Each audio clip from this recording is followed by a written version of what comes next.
Type 2 ডায়াবেটিসে আক্রান্ত ছিলেন এক ব্যক্তি, কিন্তু তিনি নিজে তার রোগকে গুরুত্ব দিয়ে না দেখলেও তার আদরের পোষ্য কুকুরটি কিন্তু তা বুঝতে পেরেছিল। আর তাই মনিবকে বাঁচাতে মনিবের ডান পায়ের সংক্রমিত বুড়ো আঙুলটি কামড়ে ছিঁড়ে নিয়ে এক প্রকার গোটা বিশ্বের মন জয় করে নিয়েছিল এই কুকুরটা।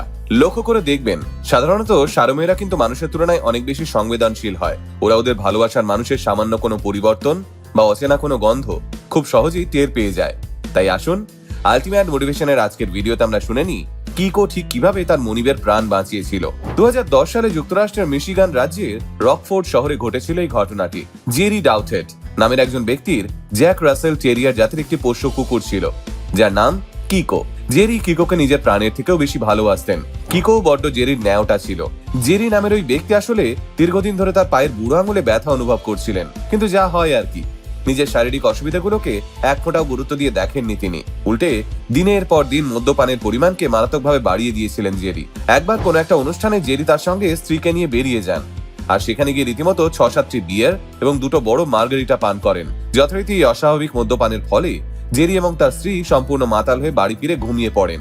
এরপর সকালে উঠে রোজি দেখেন তার স্বামী অচেতন অবস্থায় শুয়ে পড়ে রয়েছেন, আর তার ডান পায়ের বুড়ো আঙুল থেকে গলগল করে রক্ত বেরোচ্ছে। আসলে জেরি ঘুমিয়ে থাকাকালীন কিকো তার ডান পায়ের বুড়ো আঙুলটি চিবিয়ে খেয়ে ফেলেছিল। তাই রোজি দেখেন জেরির পায়ের পাশাপাশি কিকোর মুখেও রক্ত লেগে রয়েছে। আসলে জেরি এতটাই বেহুঁশ ছিলেন যে তিনি এক ফোঁটাও কোনো ব্যথা অনুভব করেননি। প্রথমে অবশ্য রোজি কিকোর এই অস্বাভাবিক আচরণ দেখে রেগে যান এবং অ্যানিম্যাল কন্ট্রোলকে ফোন করে কিকোকে পাঠিয়ে দিতে উদ্যত হন। কিন্তু তারপর জেরির হুঁশ ফিরলে তিনি স্ত্রীকে থামিয়ে সবার আগে হাসপাতালে ছোটেন। রোজি ও নার্সিং প্রফেশনে ছিলেন। কিছুটা আন্দাজ করলেও ঘুণাক্ষরেও টের পাননি যে তার স্বামী টাইপ 2 ডায়াবেটিসে আক্রান্ত, যার দরুন তার পায়ের আঙুলে ইনফেকশন পর্যন্ত হয়ে গেছে, যা রীতিমতো আঙুল থেকে হাড় অবধি পৌঁছে গেছে। সেই সময় জেরির শরীরে সুগার লেভেল ছিল 560, আর অদ্ভুতভাবে কিকো জেরির পায়ের ইনফেক্টেড অংশটুকুই ছিঁড়ে নিয়েছিল, যার বাকিটুকু অপারেশন করে দিয়েছিলেন চিকিৎসকেরা।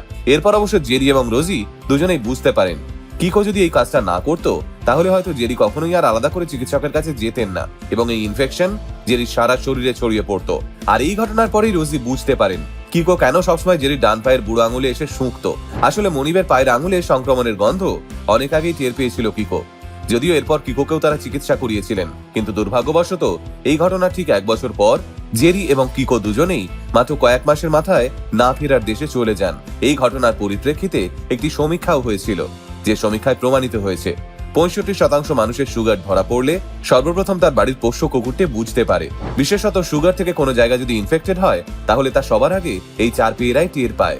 তাই আপনি যদি ভাবেন ওরা মানুষের ভাষায় কথা বলতে পারে না মানে কিছুই বোঝে না এবং ওদের উপর যা কিছু অত্যাচার সব করা যায়, তাহলে ভুল ভাবছেন। আসলে ওরা সব বোঝে, সব।